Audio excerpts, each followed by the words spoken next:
कि एक मुकदमा चल रहा है तो उसमें जज इसको ये बोलते हैं मुकदमे के दौरान, व्हाट इज द लॉ? तो कहते हैं, जिन्ना सामने से जवाब देते हैं, my lord I am the law. लेकिन ये उम्मीद 1931, 32, 33 में ये उम्मीद नहीं थी कि ये वापिस आएंगे साहब। मकान खरीदा है बहुत बड़ा, अच्छे वकील है वहां के, नामी ग्रामी। इसको वापस लाने में और पाकिस्तान बनाने में मेरी नजर में दो व्यक्तियों का बहुत बड़ा हाथ है जिन्होंने इतिहास रचा, और वो थे लियाकत अली खान और लियाकत अली खान की बेगम राना लियाकत अली खान, जो कि पैदाइशी हिंदू थी। मित्रों नमस्कार। हमारा देश 1947 में आज़ाद होता है और आज़ाद होने के साथ ही एक बहुत बड़ी त्रासदी हमारे इस भूखंड पर आ पड़ती है। हमारा पार्टीशन होता है, बंटवारा होता है। और ऐसा नहीं है कि बंटवारा कोई ऐसी चीज़ है जो बस हो चुकी तो हो चुकी। असल में लगातार इतिहास को हमें देखने की, जांचने की ज़रूरत है कि कहीं अब जाके या किसी भी दौर में जाके वो स्थितियाँ फिर से खड़ी ना हो जाएं, फिर से हमसे वो गलतियाँ ना हो जाएं। इतिहास से सही तरीक़े से अगर हम सबक ले लें तो इतिहास फिर अपने आप को दोहराता नहीं है। विभाजन को बहुत सारे विद्वानों ने, इतिहासकारों ने अपनी अपनी तरह से देखा है, समझा है, समझाया है। अंग्रेज़ी इतिहासकार रहे हैं, हिंदुस्तानी इतिहासकार रहे हैं, पाकिस्तान के इतिहासकारों की एक अपनी नज़र और पीढ़ी रही है। तो आमतौर पे हमारे यहाँ पर इस पूरे दृश्य को जो रखा जाता है वो जिन तरह से रखा जाता है, जिन मानदंडों को लेकर रखा जाता है, उसमें कहीं ना कहीं एक बहुत महत्वपूर्ण किरदार रहता है मोहम्मद अली जिन्ना का। मोहम्मद अली जिन्ना को अगर हम देखें तो वो एक ऐसी शख्सियत हैं, वो एक ऐसे किरदार हैं कि हालांकि बहुत सारी चीज़ें हैं जो उनको फेवरेबल बनाती हैं, उनके आसपास वो चीज़ें आती चली जाती हैं, पर विभाजन के ठीक केंद्र में कोई बैठा है तो वो मोहम्मद अली जिन्ना है। विभाजन की पूरी जो कश्ती है, जो बड़ा सा वो जहाज बन जाता है, फिर जाकर उसको अपने ठिकाने तक जो ले जाता है खेकर, वो व्यक्ति है मोहम्मद अली जिन्ना। पर मोहम्मद अली जिन्ना के बारे में भी हमारे यहाँ तो शायद काम हुआ है, पर उतना नहीं हुआ। हालांकि पाकिस्तान में स्वाभाविक था कि बहुत सारा काम हुआ हो, पर उसमें भी कुछ चीज़ें छूटती हैं, और जो चीज़ें छूटती हैं उसकी जो भरपाई की है वो गुरुदेव ने की है, डॉक्टर अमरजीत सिंह जी ने की है। जिन्ना को लेकर उनकी बहुत ही महत्वपूर्ण ये किताब आती है, Jinnah and Punjab, Shamsul Hasan collection and other documents 1944-47। तो जिन्ना किस तरह के व्यक्तित्व रहे, हालांकि बहुत सारे इतिहासकार, उनके जो संवाद चल रहे हैं बड़े बड़े लीडर्स के साथ, कांग्रेस के साथ या अंग्रेज़ों के साथ, उसके बिहाफ पे उसकी पर्सनैलिटी को तय करते हैं।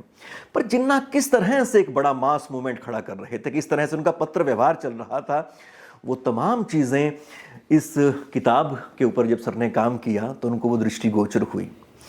और किस तरह से फिर वो छोटा छोटा करके एक तरह से वो एक एक ईंट से पूरा का पूरा ये जो विभाजन का या फिर जो पाकिस्तान का जो महल है वो खड़ा होता है।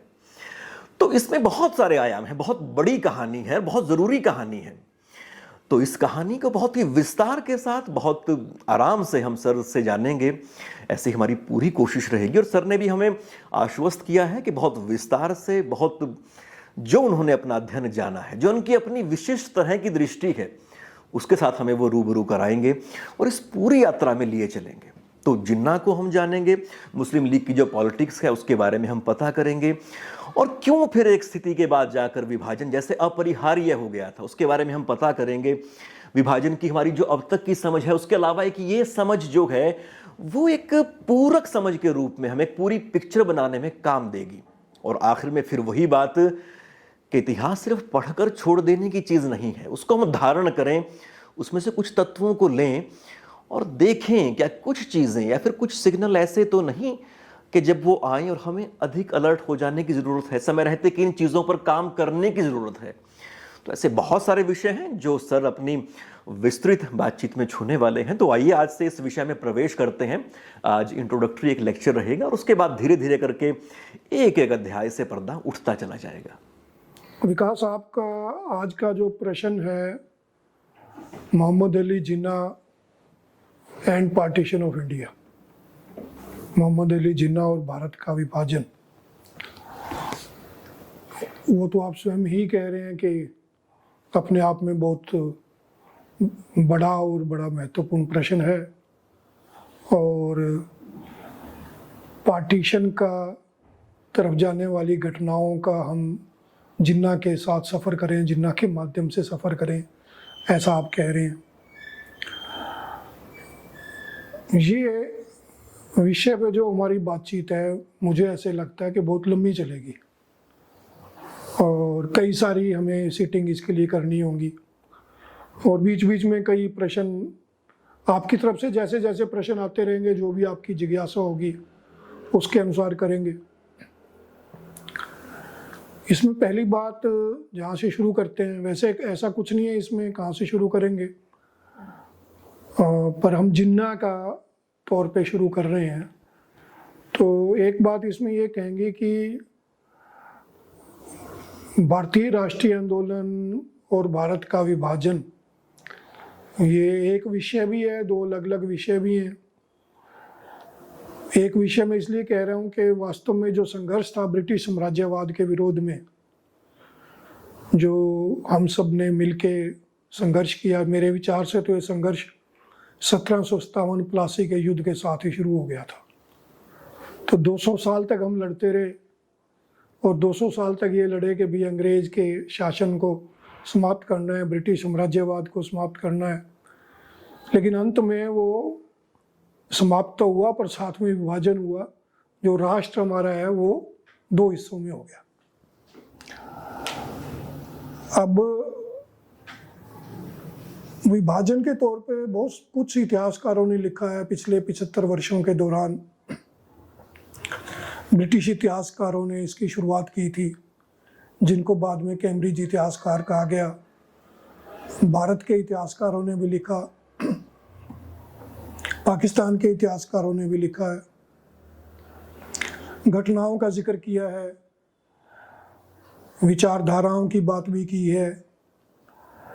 घटनाओं को 20वीं शताब्दी या 19वीं शताब्दी से ट्रेस करने का प्रयत्न किया है, पर प्रमुख रूप से इतिहासकारों ने घटनाओं के आधार पे राष्ट्रीय आंदोलन के, स्वतंत्रता संग्राम के जो आखिरी 10 वर्ष हैं, उनको पार्टीशन की स्टडी के तौर पे क्रूशियल माना है।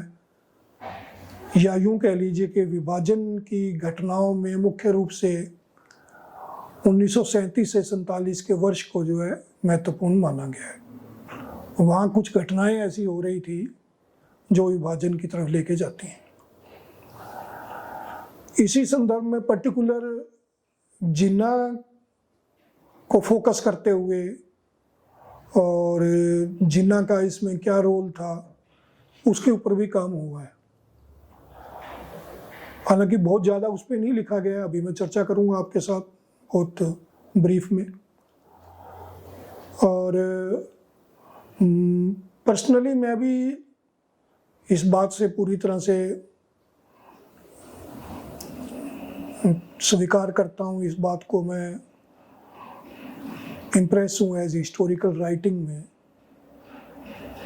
कि भारत का विभाजन का जो मेन किरदार था, क्रिएटर जो मेन था, वो मोहम्मद अली जिन्ना है।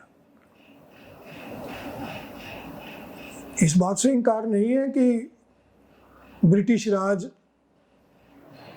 अपने साम्राज्यवाद की जब समाप्ति उसे लग रही है कि हो रही है, तो वो अपने इंटरेस्ट को सेव करना चाहती है।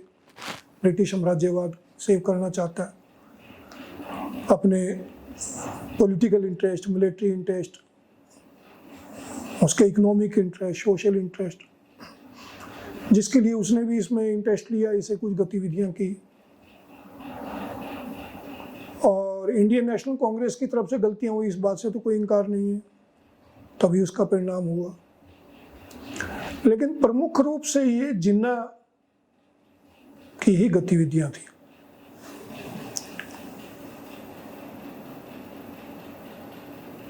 इस संदर्भ में जिन्ना पे फोकस करते हुए यदि हम देखें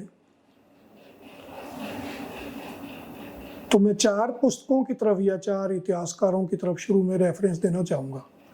हालांकि मैं ये ध्यान में रख रहा हूँ बिल्कुल कि हम जो बातचीत कर रहे हैं वो आम लोगों के लिए भी जानकारी हो, आम लोगों के लिए लाभदायक हो, और लेकिन साथ ही साथ में इतिहास लेखन को भी मैं नज़रअंदाज नहीं कर सकता हूँ, क्योंकि मैं स्वयं इतिहासकार के तौर पे ही बता रहा हूँ। और हिस्ट्री के स्टूडेंट या हिस्ट्री के रिसर्च स्कॉलर या इतिहास लिखने पढ़ने में जो रुचि रखते हैं उनके लिए भी ये किसी न किसी तरह से सहायक हो, उनके लिए लाभदायक। तो एक बीच का तरीका मैं अपनाऊंगा, मतलब बहुत अधिक मैं थ्योरेटिकल भी इसको नहीं करूँगा कि आम लोगों की समझ से परे हो जाए। इन 4 इतिहासकारों में हेक्टर बोलिथो हैं, जिन्होंने पुस्तक लिखी क्रिएटर ऑफ पाकिस्तान, जिन्ना ऊपर है, फिर क्रिएटर ऑफ पाकिस्तान। दूसरे हैं Stanley Wolpert, Jinnah of Pakistan. तीसरे Ayesha Jalal, the sole spokesman, Jinnah Muslim League and demand of Pakistan. और चौथे एक लेटेस्ट राइटिंग है Ishtiaq Ahmed, Jinnah, his failure, success and role in history. अलग अलग तरह से इन्होंने व्याख्या की है, यद्यपि घटनाएं तो वही रहेंगी और वही हैं, और 37 की घटना को इन सब ने महत्वपूर्ण माना है। कुछ बैकग्राउंड देने का प्रयत्न भी किया है कि 1937 से पहले घटनाएं क्या हैं। मोहम्मद अली जिन्ना कांग्रेस के एक सदस्य और सक्रिय नेता थे, इसका जिक्र करते हैं। किस प्रकार से मोहम्मद अली जिन्ना को आरंभिक वर्षों की उसकी गतिविधियों को हिंदू मुस्लिम यूनिटी का एम्बेसडर उसको कहा गया, इसका भी ये जिक्र करते हैं। फिर कैसे धीरे धीरे वो मुस्लिम सांप्रदायिक राजनीति या अलग से मुस्लिम राष्ट्र इस्लाम के आधार पे डिमांड कर रहे थे, 2 नेशन थ्योरी पे, इसका लेखा जोखा इन्होंने किया है। हेक्टर बोलिथो और स्टानले वॉलपर्ट तो उपलब्धि मानते हैं मोहम्मद अली जिन्ना की, तारीफ करते हैं उसकी उपलब्धि मान रहे हैं। और वो पाकिस्तान चाहता था, मुस्लिम लीग पाकिस्तान चाहती थी, ऐसा लिख रहे हैं। आयशा जलाल तो ये कहती है कि मोहम्मद अली जिन्ना पाकिस्तान नहीं चाहता था, वो तो बार्गेन कर रहा था कि अधिक से अधिक benefit, concession, political, economic, constitutional Muslims of India की जो पॉपुलेशन उस समय उनको मिल सके। और वो तो धक्के से ब्रिटिश ने और कांग्रेस ने उसकी झोली में डाल दिया, वो तो चाहता ही नहीं था। और इश्ताक अहमद भी ये कह रहे हैं कि पाकिस्तान चाहता है, मोहम्मद अली जिन्ना उसके लिए काम कर रहे थे, मोहम्मद अली जिन्ना। लेकिन उन्होंने ब्रिटिश की जो नीतियाँ हैं उसके बारे में काफ़ी लिखा है, और वो उसको काफ़ी जिम्मेवार मानते हैं कि एक तरह से वो बता रहे हैं कि अंग्रेज अपनी एक्टिविटीज़ कर रहा था, अपना उसका एम्बिशन था, अपना उसका गोल था, और वो जिन्ना के माध्यम से अचीव हो रहा था। It is said by Ishtiaq Ahmad.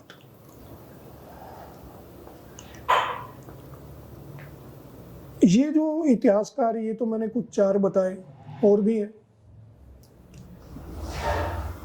इनमें यद्यपि थोड़ी थोड़ी अलग बात कर रहे हैं, लेकिन एक बात कॉमन है इनमें, जो मैं डिफर करता हूँ, जो मेरे अनुसार छोड़ दिया गया इनके द्वारा। ये सभी हाई पॉलिटिक्स की बात कर रहे हैं, बड़ी राजनीति की, बड़े स्तर पे जो राजनीति हो रही थी। जिन्ना की प्लान क्या थी, जिन्ना कांग्रेस के साथ क्या बातचीत कर रहा था, किस किस समय कौन सी बात हुई उनके बीच में, ब्रिटिश के साथ उसकी किस समय कौन सी बात हुई। नेगोशिएशन शब्द कई बार अनेक जगह प्रयोग किया जा रहा है, कैसे प्रस्ताव आते थे उन तरीकों से।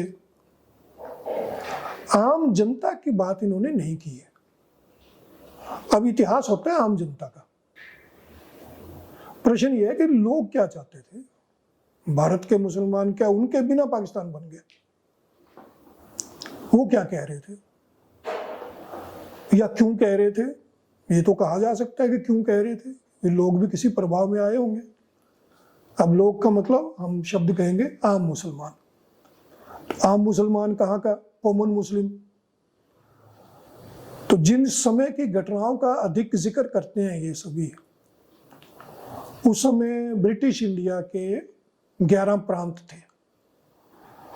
उन 11 प्रांत में 4 प्रांत मुस्लिम मेजोरिटी थे, पंजाब, बंगाल, सिंध और north west frontier province. Assam का कुछ एरिया है, उसमें भी मुस्लिम मेजोरिटी था। बाकी जो उस समय के ब्रिटिश इंडिया के जो प्रांत थे, Bombay, Madras, Bihar, Orissa, central provinces, United provinces जिसको हम उत्तर प्रदेश कहते हैं,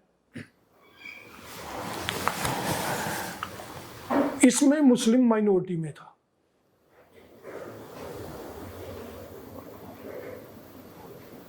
तो चाहे मुस्लिम माइनॉरिटी थे, यानी हिंदू मेजोरिटी में मुसलमान जो माइनॉरिटी में थे, या जो मुस्लिम मेजोरिटी में मुसलमान थे, वो क्या कह रहे थे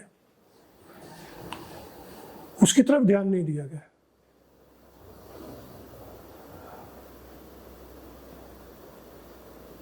नाइनटीन 37 के चुनाव का जिक्र करते हैं, चुनाव से पहले की घटनाओं का जिक्र भी करते हैं।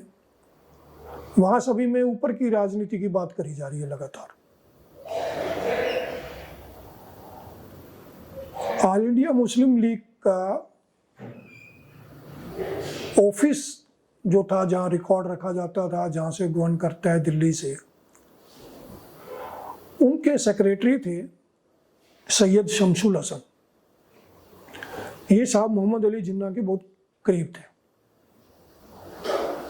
सैयद शमसुल हसन ने उन सभी दस्तावेज को, उन सभी लेटर्स को या किसी भी तरह का कोई मैनिफेस्टो है या कोई प्रोग्राम्स है या कार्यक्रम है, उनका record all India Muslim league के ऑफिस में रखा था। और अधिकतर ये रिकॉर्ड था पंजाब, बंगाल और सिंध और नॉर्थ वेस्ट फ्रंटियर प्रोविंस की मुस्लिम मेजोरिटी एरिया का। वहाँ के मुसलमान जो नेता थे, उनके साथ जिन्ना की क्या बातचीत होती थी, क्या बातचीत हुई थी, इस सारे रिकॉर्ड को शमसुल हसन कलेक्शन कहते हैं।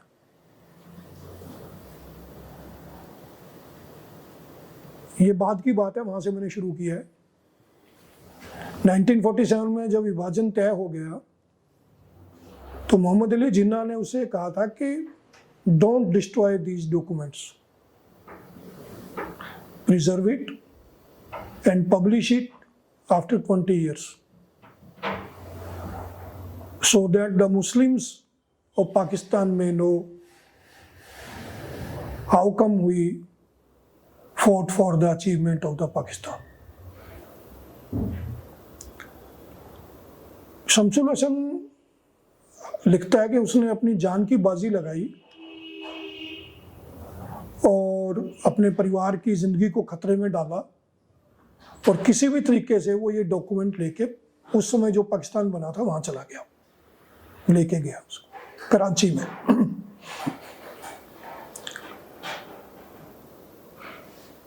ये बड़े नायाब डॉक्यूमेंट्स हैं जिसमें लोगों के बारे में पता लगता है। इसके अलावा और भी ऑल इंडिया मुस्लिम लीग के डॉक्यूमेंट्स हैं या प्राइवेट वो पेपर्स हैं जो कि यहाँ नेशनल आर्काइव्स में या पाकिस्तान के आर्काइव्स में हैं। ब्रिटिश लाइब्रेरी लंदन में भी कुछ इस तरह के डॉक्यूमेंट्स हैं, प्राइवेट पेपर्स कहा जाएगा। ये जिन इतिहासकारों का मैंने आपसे जिक्र किया, इन इतिहासकारों ने सरकारी रिकॉर्ड देखे, governmental records. Transfer of power के कुछ वॉल्यूम थे जो ब्रिटिश गवर्नमेंट ने पब्लिश किए थे, उसमें सरकारी डॉक्यूमेंट्स हैं। या ब्रिटिश के जो नेशनल आर्काइव्स ऑफ इंडिया का रिकॉर्ड है, नो डाउट कि वो इम्पोर्टेंट है, लेकिन वो सरकारी रिकॉर्ड है सारा, उनके आधार पे। या इसी तरह से जो ब्रिटिश के जो प्राइवेट पेपर्स हैं वो ब्रिटिश अपनी पॉलिसी बता रहे वो है, लेकिन जो मुसलमान क्या कह रहा था वो इन रिकॉर्ड में नहीं मिलता है। ये था सैयद शमसुल हसन के कलेक्शन में या मुस्लिम लीग के डॉक्यूमेंट्स प्राइवेट। इन पेपर्स को मैंने देखा है। सैयद शमसुल हसन के पश्चात उसका बेटा जो है उसने इस पेपर को प्रिजर्व किया कराची में, उनका नाम था खालिद शमसुल हसन। अब उनका स्वर्गवास हो गया और उनके बेटे हैं जाहिद शमसुल हसन, ये उनके पास हैं। और काफ़ी लंबे समय के बाद उन्होंने ये डॉक्यूमेंट पाकिस्तान में मिनिस्ट्री ऑफ इंटीरियर कहते हैं शायद उसको, हो सकता है मैं कुछ गलती कर रहा हूँ बोलने में, तो डॉक्यूमेंटेशन डिवीज़न है, डॉक्यूमेंटेशन डिवीज़न में है ये। मैंने विजिट नहीं किया वहाँ, लेकिन मेरी जानकारी में ऐसा है कि वहाँ पर है। लेकिन मैंने अपने कुछ दोस्तों के माध्यम से, लाहौर में कुछ जो एकेडमिक दोस्त बनते रहे पिछले 30 वर्षों में, उनके माध्यम से डॉक्यूमेंट्स मैंने इकट्ठे किए थे और मैंने पंजाब के डॉक्यूमेंट्स लिए थे। तो मैंने उनको जब देखा था, उसके आधार पे जब मोहम्मद अली जिन्ना और भारत का विभाजन विषय पे जब मैंने पढ़ना शुरू किया, समझना शुरू किया, लिखना शुरू किया, तो मैं तो इस नतीजे पे आया कि ये तो पॉपुलर लेवल पे जिन्ना ने एक आंदोलन बना लिया था। ये बात अलग है कि जिन्ना ने वो झूठ की बुनियाद पे बनाया था, झूठ की बुनियाद पे बनाया था, वो सही नहीं था, लेकिन उसने बना लिया था, वो उसने आंदोलन तैयार कर लिया था। तो इसलिए 47 के पार्टीशन की जब हम बात करते हैं और 37 को ही अगर हम चलो मान लेते हैं कि वहाँ से मुख्य रूप से घटनाएं शुरू हुई, तो 37 से 47 के बीच में आम जनता, आम मुसलमान तक जिन्ना कैसे पहुंचा, आम मुसलमान तक मुस्लिम लीग कैसे पहुंची, आम मुसलमान उसका समर्थन कर रहा था या नहीं कर रहा था, उसका कुछ क्या असर हो रहा था, तो ये जानना तो बहुत ज़रूरी है। ये इन डॉक्यूमेंट्स में मिलता है। इसके आधार पे मैंने इसको पब्लिश भी किया है। 37 का जो बार बार मैं जिक्र कर रहा हूँ, उसका सबसे पहले जो है जिक्र वो एक ब्रिटिश इतिहासकार ने किया है जिसका नाम था पेंडल मून। तो पेंडल मून ने एक पुस्तक लिखी थी जिसका टाइटल था divide and quit. Divide and quit में उसने 1937 के चुनाव, जो पहले प्रोविंशियल लेजिस्लेटिव चुनाव हुए थे भारत में, उनका जिक्र किया है, उसकी डिटेल दी है। और उसके बाद चुनाव के पश्चात सरकारें कैसे बनी थी प्रांतों में, जो कि मैंने बताया कि 11 प्रांत थे, तो उनमें सरकारें कैसे बनी थी उनके बारे में बताते हैं। और उसमें उसने यूनाइटेड प्रोविंसेस का जिक्र किया काफ़ी, क्योंकि यूनाइटेड प्रोविंस में मेजॉरिटी तो कांग्रेस जीत गई थी, लेकिन मुस्लिम लीग उसको कोलिशन सरकार के लिए कह रही थी, जो कांग्रेस ने इनकार कर दिया। तो सही शब्द जो उसने प्रयोग किए हैं पेंडल मून में, उसने कहा कि this was the fatal error of the Indian national Congress which became an prime cause of the partition of India. Congress की बहुत बड़ी गलती है, इससे इनकार नहीं है, लेकिन वो जिन्ना को यहां भूल ही रहा है, जिन्ना को तो भूल रहा है,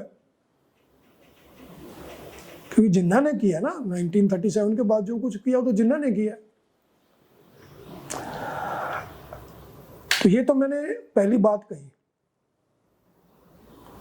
पार्टीशन, जिन्ना हम कहें ना, मोहम्मद अली जिन्ना और भारत का विभाजन, तो मैंने इतिहासकारों का थोड़ा सा जिक्र किया। तो मैं तो ये कह रहा हूं कि जिन्ना ही है मेन आर्किटेक्ट उसका।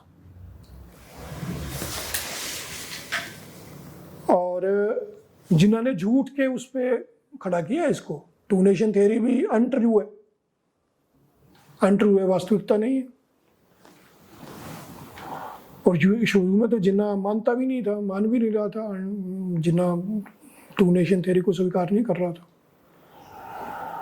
और भी जो भी उन्होंने जिन्ना के माध्यम से प्रांतीय मुस्लिम लीग ने जो भी वादे किए, लुभावने सपने दिखाए, वो सब झूठे थे, लेकिन वो बना दिया। ये बात माननी पड़ेगी। जो मिस कर रहे हैं ये हिस्टोरियन, मैं जो कह रहा हूँ वो बन गया था, वो इतना बड़ा बवंडर खड़ा हो गया था कि उसको तोड़ा नहीं जा सकता था।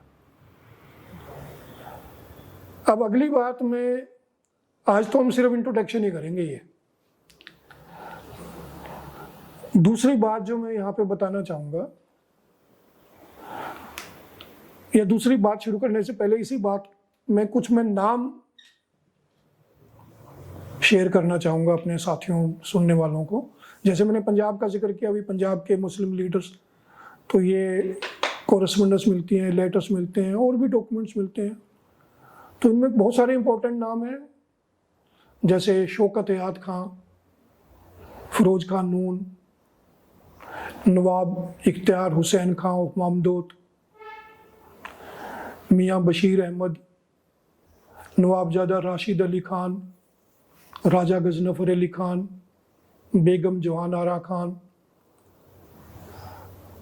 मिसिज विक्की नून, फिरोज खान नून की वाइफ हैं ये मैंने कुछ नाम बताए आपको।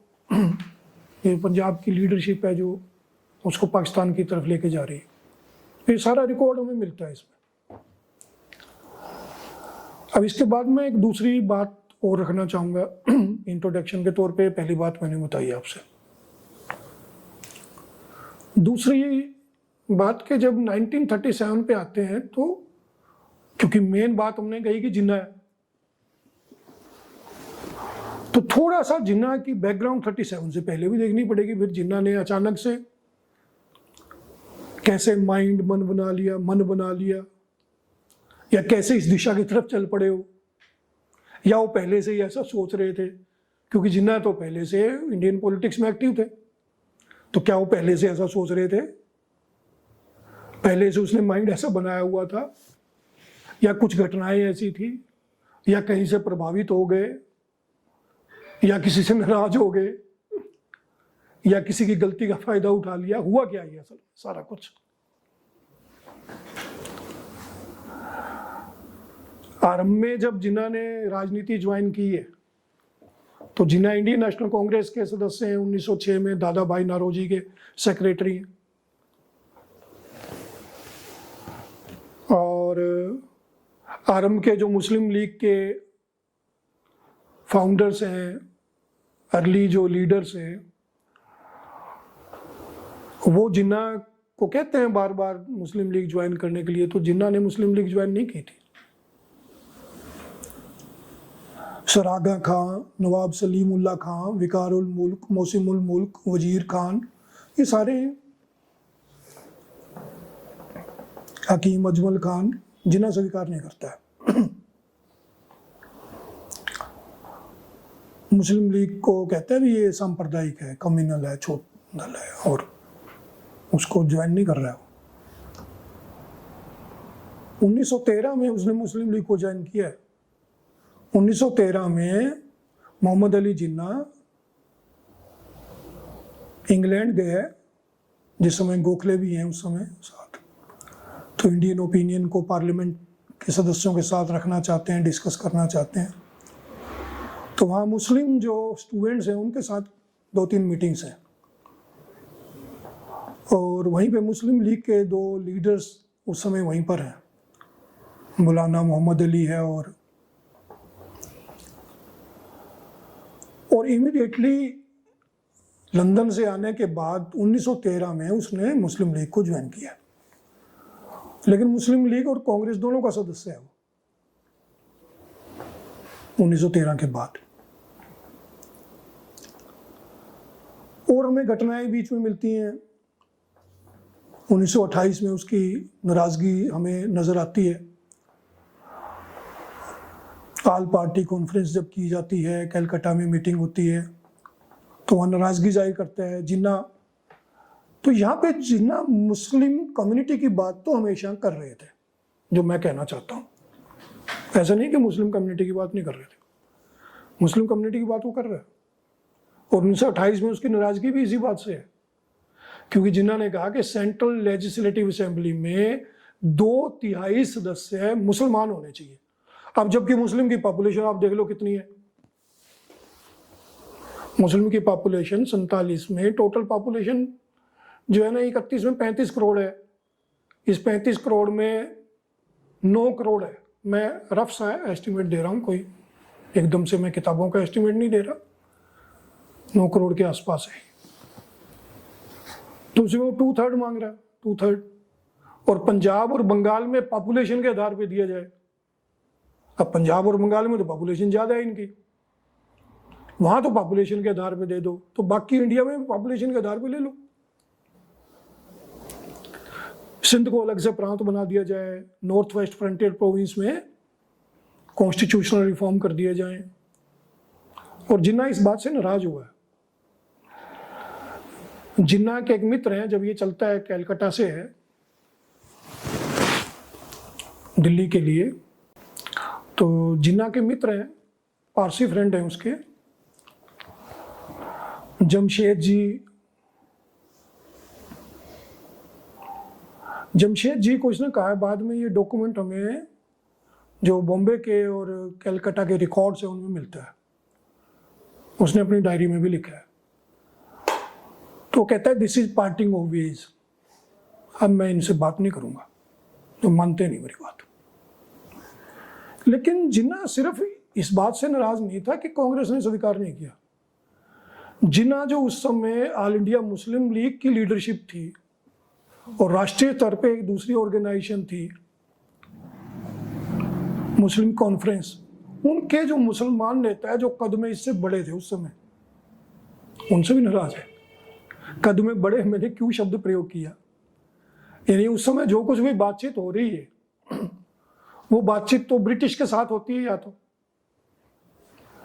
या तो ब्रिटिश के साथ बातचीत होती है, या उस समय जो इंडियन काउंसिल एक्ट पहले बन चुका था उसके आधार के ऊपर चुनाव होते थे। उनमें अगर यदि यहाँ पे कुछ नाम हम चर्चा करें, जैसे पहले मैंने कुछ नाम बताए, तो उन नामों में आता है मजरुल हक, फजलुल हक, फजले हुसैन, मियाँ मोहम्मद शफी, आगा खां अभी भी बहुत इंपॉर्टेंट है क्योंकि 1906 में तो बहुत यंग था और अभी बहुत महत्वपूर्ण आदमी है। और नए नए लियाकत अली खां भी एमर जोर हैं, वेरी यंग, जो उत्तर प्रदेश के थे। इन सबसे ज़्यादा नाराज हैं जिन्ना कहते हैं कि मुस्लिम लीग की लीडरशिप और पूरे मुसलमानों की जो लीडरशिप है इंडिया में मुस्लिम कॉन्फ्रेंस की, वो कमज़ोर है और वो इररेशनल है। वो मुसलमानों के इंटरेस्ट को प्रोटेक्ट नहीं कर रही है, मुस्लिम कम्युनिटी के इंटरेस्ट को प्रोटेक्ट नहीं कर रही है। हालांकि यहाँ पे किसी भी तरीके से जिन्ना पाकिस्तान की बात, टू नेशन थ्योरी की बात नहीं कर रहा है, वो बहुत बाद में, लेकिन ये बात वो यहाँ भी कर रहे हैं और ये नाराजगी है उसकी। और ये नाराजगी उसने जब उसको ब्रिटिश गवर्नमेंट ने राउंड टेबल कॉन्फ्रेंस में डेलीगेट के तौर पे बुला लिया, पहली राउंड टेबल कॉन्फ्रेंस, ये नाराजगी उसने वहाँ भी की है। उसमें यदि हम फोटोग्राफ देखें ना राउंड टेबल कॉन्फ्रेंस के फर्स्ट और सेकंड के, ये आगा खां के साथ बैठा है, साथ वाली, लेकिन नाराज है बहुत ज़्यादा। ये आपस में बनती नहीं है या एक दूसरे की मान नहीं रहे हैं। आगा खान की बात को स्वीकार नहीं कर रहा है और ब्रिटिश के लिए तो ज़्यादा महत्वपूर्ण आगा खां है, आगा खां रिप्रेजेंट कर रहा है। और आप चूंकि ये तो जा चुके हैं, जिन्ना तो जा चले गए यहाँ से 1930 में, जब 28 में नाराज हो गए, फिर 30 में ये लंदन चले गए। राउंड टेबल कॉन्फ्रेंस में जब हिस्सा ले रहे हैं तब तो ये लंदन बसने का प्लान कर लिया इन्होंने, और 1931 में तो घर खरीद लिया है लंदन में। लंदन का एक बहुत ही पॉश एरिया है। उस पॉश एरिया में बहुत बड़ा मकान है इसका, 8 एकड़ में फैला हुआ, बहुत कीमती मकान है। उस समय बेटी भी इसके साथ है, वाइफ की रूटी जिन्ना की डेथ हो चुकी है, डायना वाइडिया जो है वो उसमें स्कूल में पढ़ रही है, और इसकी सिस्टर फातिमा जिन्ना वो भी उस समय साथ है। और जिन्ना उस समय जैसे बॉम्बे में था वही हाल उसका वहां पे था। जिन्ना वाज एन फाइन एडवोकेट, जिन्ना की वकालत का मुकाबला नहीं है। और मुझे लगता है यही वकालत के माध्यम से ही उसने पाकिस्तान लिया, इसी वकालत के माध्यम से ही उसने लोगों को साथ लगा लिया।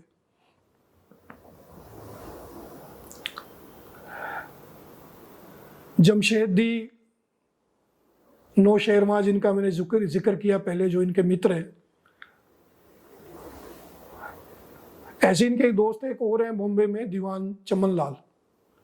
जब ये बॉम्बे में वकील थे, वो कुछ घटनाओं का जिक्र करते हैं, जिनमें 2 घटनाएं मैं यहाँ रेफर करूंगा, आपके साथ साझा करेंगे। तो वो बताते हैं कि बॉम्बे का सबसे महंगा वकील और सबसे उत्तम वकील है ये। तो जो जज की अदालत में जो वकील जाता है थोड़ा घबराता है, तो उसके टाइम में है कि जिस जज की अदालत में चले जाए तो वो जज भी घबराता है। एक घटना का जिक्र करते हुए दीवान चमन लाल ये बताते हैं कि एक मुकदमा चल रहा है, तो उसमें जज इसको ये बोलते हैं मुकदमे के दौरान, व्हाट इज द लॉ? तो कहते हैं, जिन्ना सामने से जवाब देते हैं, my lord I am the law. इतना कॉन्फिडेंट, उसको स्वीकार भी करता है, कोर्ट उसको स्वीकार करती है। इसी तरह से एक और उसने मुकदमे का जिक्र किया, एक लेडी है, उसकी प्रॉपर्टी का केस है। तो जब जाती हैं तो जिन्ना के असिस्टेंट बताते हैं, जिन्ना का आप जो है ना अफोर्ड नहीं कर पाएंगे, तो आप बताओ तो सही, मुझे मोहम्मद अली जिन्ना को ही अपना जो है एडवोकेट मुकर्रर करना है। वो सारी फी उनकी देती हैं, जो कि बहुत ज़्यादा है। फिर वो कहते हैं कि जिन्ना के पास समय नहीं है, मुकदमा तो लेंगे, जिन्ना कोर्ट में नहीं जा सकेंगे उस डेट को, तो उनकी टीम जाएगी। एंड दैट लेडी सेड, कहते नहीं, जिन्ना का नाम ही बहुत है, मुझे उसकी जरूरत नहीं है। And she one the case. ऐसे ही जब लंदन में प्रिवी काउंसिल के सामने भी ये पैरवी करते हैं, और ही ओवर देयर, वहाँ भी सबसे महंगा वकील ऐसा तो नहीं लिखा किसी ने, लेकिन ये ज़रूर हमें मिलता है रिकॉर्ड में कि one of the most sought after advocate and one of the best advocate. Lincoln hill में जो ये उस समय प्रैक्टिस कर रहे हैं। और एक ब्रिटिश इलीट है, लॉर्ड का टाइटल है, मैं नाम एकदम से ध्यान नहीं कर पा रहा हूँ, उन्होंने लगभग इसी तरह की एक घटना का जिक्र किया है। ब्रिटिश लाइब्रेरी रिकॉर्ड में मैंने देखा था। तो उसमें बताते हैं कि जैसे यहाँ पे हुआ था, वहाँ पे भी जज ने एक बार जब जिरह हो रही है बातचीत करते हुए, तो उन्होंने कहा कि mister advocate, you must keep in mind that you are not talking to an 3rd class जज। तो जिन्ना सामने से जवाब देते हैं, me lord, you also take care that you are not talking to a 3rd class advocate. तो जिन्ना वहां भी वकील, बहुत बढ़िया वकील है, वकालत में इसका मुकाबला नहीं है। और ये वहां से छोड़ के आ जाएंगे ऐसा। अब ये बात मैं क्यों जिक्र कर रहा हूं, इंडिया की पॉलिटिक्स में या इंग्लैंड का जो पॉलिटिकल सर्कल था, या जो उस समय ये कह लीजिए जो कॉन्स्टिट्यूशनल इन चीज़ों में हिस्सा ले रहा है, वो सर्कल जो है, वो ये उम्मीद कभी नहीं कर रहा था कि जिन्ना वापस इंडिया आ जाएगा। ये वापस इंडिया नहीं आना चाहता है। हालांकि और रीज़न यही है कि मुस्लिम्स के इंटरेस्ट प्रोटेक्ट नहीं हो रहे हैं। मैं यहाँ पे एक और वाक्य मेरे को याद आ गया एकदम से। 1938 में ये इंडिया आ चुका है, इसने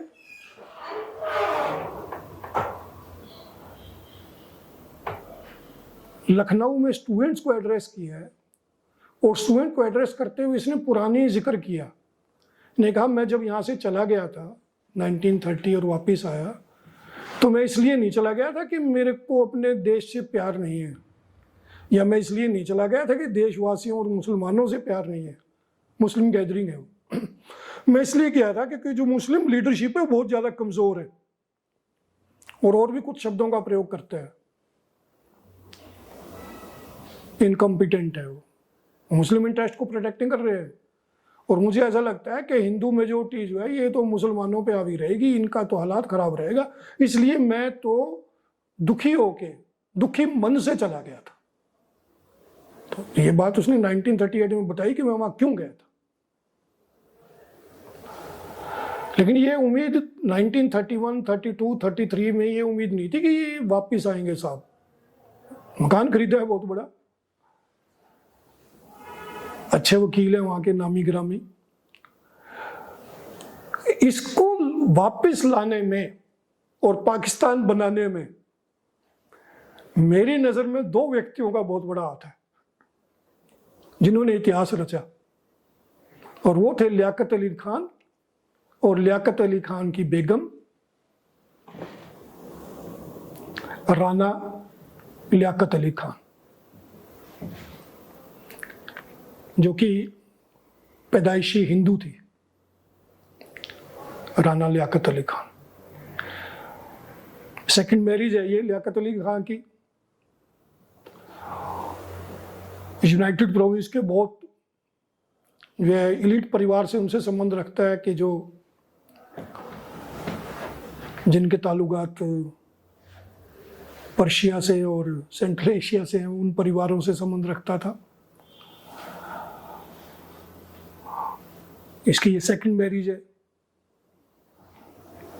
ये राना ए गुल, जो नाम इसने दिया लियाकत अली खान ने, इसका नाम है शीला पंत। अल्मोड़ा की रहने वाली है ये, लखनऊ में पढ़ी थी, एमएससी सोशियोलॉजी और एमएससी मैथमेटिक्स। बहुत ब्राइट स्टूडेंट हैं, वेरी ब्यूटीफुल और बहुत एम्बिशियस थी।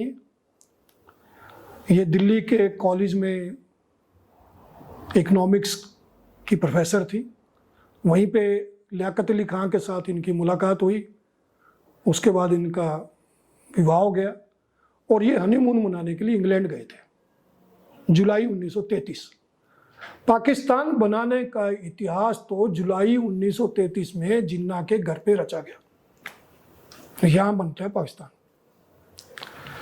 क्योंकि जुलाई 1933 से पहले यदि हम देखें तो वर्ष 1930 के ऑल इंडिया मुस्लिम लीग के सेशन में मोहम्मद इकबाल ने पाकिस्तान की बात कही थी। पाकिस्तान शब्द उसने प्रयोग नहीं किया था, लेकिन उसने पहली बार ऑल इंडिया मुस्लिम लीग के एनुअल सेशन में ये मुद्दा उठा दिया था और उसने कहा था कि ये भारत के मुसलमानों के साथ बहुत ज्यादती है और ये भारत के मुसलमान तो अलग राष्ट्र है। और Punjab, Sindh, Balochistan, north west frontier province, Afghanistan, ये शब्दों का प्रयोग किया उसने कि अलग राष्ट्र है ये। लेकिन जिन्ना ने उसको कोई उस पर उसको स्वीकृति प्रदान नहीं की थी, उसकी हाँ में हाँ नहीं मिलाई थी और उस पर कोई कमेंट नहीं करता है, उसको स्वीकार नहीं करता है जिन्ना 1930 में। और फिर उसके बाद चौधरी रहमत अली और उसके साथी कैम्ब्रिज यूनिवर्सिटी में इन्होंने पाकिस्तान शब्द को कॉइन किया, जो डिस्ट्रीब्यूट किए पंपलेट नो और नेवर, तो जिसमें पाकिस्तान बताया इन्होंने कि भारत के ये सभी हिस्सों में मुसलमान जो रहने वाले हैं ये अलग राष्ट्र के जो हैं वो हकदार हैं, क्योंकि ये राष्ट्रीय अलग है। तो टू नेशन थ्योरी के आधार पे उसने बताया, पाकिस्तान शब्द को कॉइन किया, पाक किया, उसमें पंजाब के लिए जो है पी जो है पंजाब के लिए, ए अफगानिस्तान के लिए, के कश्मीर के लिए, तो इस तरह से शब्द बता के उसने, जिन्ना ने उसका भी कोई समर्थन नहीं किया, कोई कमेंट नहीं करे। तो जिन्ना तो ये पाकिस्तान की अलग स्टेट की बात नहीं कर रहा है। 1933 की मैं मुलाकात का जिक्र कर रहा हूं, तो जिन्ना के माइंड में ये नहीं है, लेकिन वो इनसे प्रभावित हुआ। ये जितने दिन वहां पे रहे, लियाकत अली खां और मैडम लियाकत अली खां, ये जितने दिन वहां पर रहे, ये एक ही काम के पीछे लगे रहे और उनसे बार बार कि आप वापिस आओ, आपकी मुसलमानों को जरूरत है, आपकी कौम को आवश्यकता है, आप ही हो वो सब कुछ कर सकते हो और तो कोई कर नहीं सकता। जिन्होंने कहा मेरी मानते नहीं, कहते नहीं इसकी जिम्मेवारी मैं लेता हूं, मैं सबको मनाऊंगा, सबको मनाऊंगा। और फाइनली जिन्ना ने हाँ कर दी और जिन्ना ने कहा ठीक आप वापिस जाओ, आप वापिस जाके सबसे बातचीत करो जो प्रमुख नेतृत्व है, मुस्लिम प्रांतों में और राष्ट्रीय स्तर पे, अगर वहाँ करते हैं तो मैं वापस आऊँगा। और ये वापस आए हैं, हमें इसके रिकॉर्ड में मिलता है, उसकी डायरी मिलती है हमें राना लियाकत अली खान की मैडम की, जिसमें लिखती है कि जब वापस आए हैं तो अपने हस्बैंड के बारे में लिख रही है, पूरी लाइफ जो उसके साथ वो रही। उसकी डेथ तो काफ़ी बाद में हुई है राना लियाकत अली खान की। वो कहती है मैंने अपनी लाइफ में अपने हस्बैंड को इतना खुश कभी नहीं देखा। जब हम लंदन से 1933 की जुलाई में जिन्ना से मिल के आए थे, इतना खुश उसको मैंने कभी ज़िंदगी में देखा ही नहीं। उसने सब कुछ पा लिया कि now Jinnah is coming back, Jinnah वापस आ रहा है बोले। तो जिन्ना का ये उसकी जो कद है, उसका जो उसकी क्षमता जो है वो तो है, लेकिन वो चला गया है। तो ये इसको वापस लेके आ रहे हैं। ये एम्बिशियस है बहुत ज़्यादा ये लेडी भी। ये बाद में सिंध की गवर्नर रही है इन पाकिस्तान बनने के बाद, और प्राइम मिनिस्टर की वाइफ है, first prime minister Liaquat Ali Khan. वो भी दर्जा है इसका अपने आप में, फर्स्ट लेडी रही है पाकिस्तान की। पर सर इनका ये जो कुंजपुरा वाले नवाब थे, ये क्या मामला था? ये वही है, इनकी प्रॉपर्टीज हैं यहाँ पे भी इनकी प्रॉपर्टीज हैं। मैंने कहा ना बहुत लैंड के मालिक हैं, बहुत ज़्यादा स्टेट्स के मालिक हैं ये बहुत। ये सिंध की गवर्नर रही है, पाकिस्तान की तरफ से एम्बेसडर रही है, नीदरलैंड की एम्बेसडर, टूनीशिया की एम्बेसडर, इटली की एम्बेसडर। और जो मूवमेंट चलता रहा है उस समय में इसको जिन्ना ने काफ़ी स्थान दिए। जैसे इकोनॉमिक कमेटी होती थी ऑल इंडिया मुस्लिम लीग की 1937 से पहले, उसकी चेयरपर्सन होती थी। बाल में आल पाकिस्तान वीमेन एसोसिएशन की प्रेसिडेंट बनाई गई है। तो काफ़ी रुतबा रहा इसका। जिन्ना भी चला गया, लियाकत अली खान भी चला गया, बाद में बहुत रुतबा रहा इसका। तो इनका बहुत बड़ा रोल है यहाँ पर जिन्ना को लाने में। और जिन्ना जब इनसे कह देते हैं तो जिन्ना 1934 के अप्रैल में आए हैं। अप्रैल में इसने लिखा है वापस उनको, चिट्ठी लिखते हैं जिसमें 2 शब्द लिखे हैं, कम। और जिन्ना आते हैं। जिन्ना 1934 अप्रैल से के अक्टूबर 1935 तक आना जाना करते रहे लंदन। फाइनली छोड़ा नहीं उसने, एकदम से छोड़ के नहीं आया पहला। उसने अपनी उन 2 दोस्तों से आगे भी बातचीत की है, ये रिकॉर्ड मिलता है हमें, दीवान चमनलाल और जमशेद जी नौशेरवा। इनसे भी पूछा है उन्होंने भी कहा है जिन्ना को, ये राइट आप आ जाओ, सही है, मुस्लिम्स ऑफ इंडिया आपको जो है वो आवश्यकता है। इस बीच में आते जाते रहे 1-2 बार, क्योंकि 1935 में एक्ट पास हुआ है, गवर्नमेंट ऑफ इंडिया एक्ट जिसको कहा जाता है, उसी के आधार पे चुनाव हुआ है। और उसीलिए उसको कह रहा है जिन्ना के चुनाव आने वाले हैं और आप आओ वापस, आप प्रांतों में जाएं या जो भी है प्रांत चुनाव जीतने का प्रयत्न करेंगे। फाइनली अक्टूबर 1935 में जिन्ना वापस आ गए, 1935 में। और जब ये वहाँ पे चला है, वो नाम मैं मिस कर रहा हूँ, मैं थोड़ी देर पहले भी मैंने जिक्र किया, मैं भूल गया हूँ वो नाम, जिन्होंने लिखा कि इसके वकील बारे में एक इवेंट इनकी बताई ना मैंने आपको कि कैसे जज के साथ बातचीत होती है, उसी ने ही लिखा है। मैं एकदम से नाम ध्यान नहीं कर पा रहा हूँ। वो लिखते हैं कि ये चर्चा थी कि जिन्ना एक बहुत बड़े मिशन पे जा रहा है इंडिया। ये चर्चा हो गई थी शुरू लंदन में, क्योंकि पहले तो उम्मीद थी कि जिन्ना जाएगा नहीं। तो जिन्ना ने फाइनली मकान बेच दिया। वो मकान जो 31 में खरीदा उसने 35 में बेच डाला, उसका मकान बेच के आया वो। और जिन्ना जब आ रहा है तो उसको फेयरवेल दिया गया है। वहाँ भी वो जिक्र करता है घटना का, कहते हैं जिन्ना के घर का फर्नीचर और ये सारा तो खैर उसने जब बेच दिया उसके साथ चला गया। उसके ऑफिस का फर्नीचर का तो उसको एक्सप्लेन करता है, बहुत लिखा है उसने, शानदार फर्नीचर है, महंगा, विदेशों से मंगवाया हुआ, बड़े बड़ी चीज़ें।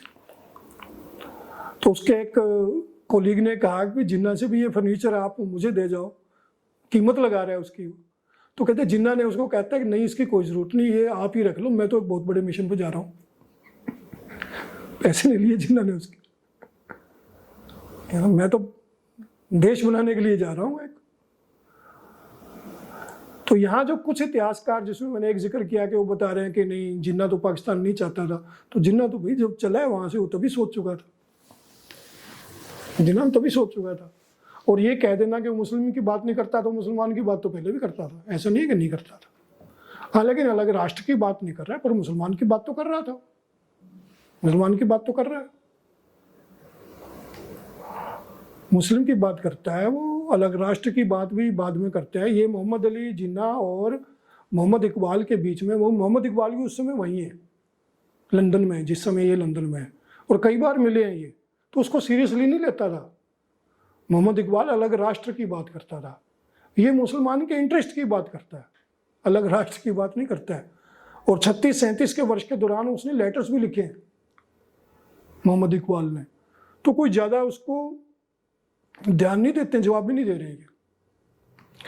पर 37 के चुनाव के बाद जो घटनाएं हुई और जो चुनाव के परिणाम थे, चुनाव के जो परिणाम थे और उसकी जो घटनाएं थी, वो जिन्ना को फिर साफ साफ पाकिस्तान की डिमांड की तरफ लेकर चलना शुरू हो जाती है।